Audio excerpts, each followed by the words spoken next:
धीरे धीरे अनलक मुहा होउछि ओडिशा। आसिला अगस्ट पाई नुआ गाइडलाइन। सारा राज्य में राति 8टा पर्यंत चली परिबो। राज्य सारा राज्य में दुकान बाजार मॉल सकाळ 6टा रु राति 8टा मध्य खोला रही परिबो।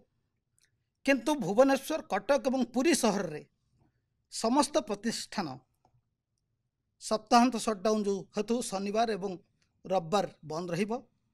यही अगस्ट मासरे सारा राज्य रे समस्त धार्मिक राजनैतिक सांस्कृतिक समावेश सोशल रिलीजियस पॉलिटिकल एवं कल्चरल मीटिंग और समावेश हब नाही। से कटकणा रहिबो।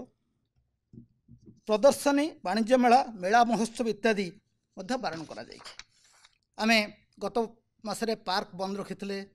समुद्रकूल बीच आमर बंद रही।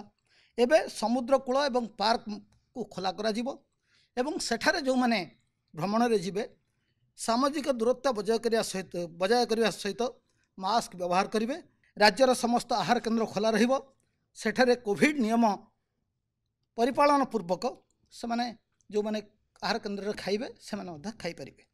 राज्यर सिनेमा हॉल थिएटर नाट्यशाला प्रेक्षालय एवं सम्मिलनी कक्ष गुड़िक सेमती 50% क्षमतार कोविड गाइडलाइन अनुसार खोल जापर। तेबे राज्य में 2 सप्ताह हेलानी संक्रमण हार कमिबार लागिछि। जीवन जीविका समन्वय रखी राज्य सरकार धीरे धीरे कटकणा कोहल करुवा कहिसंती एसआरसी। अगस्टर नुआ गाइडलाइन 1 तारिख सकाळ 6टा रु सेप्टेम्बर 1 सकाळ 6टा जाए लागू रहिबो। Bureau report Argus news.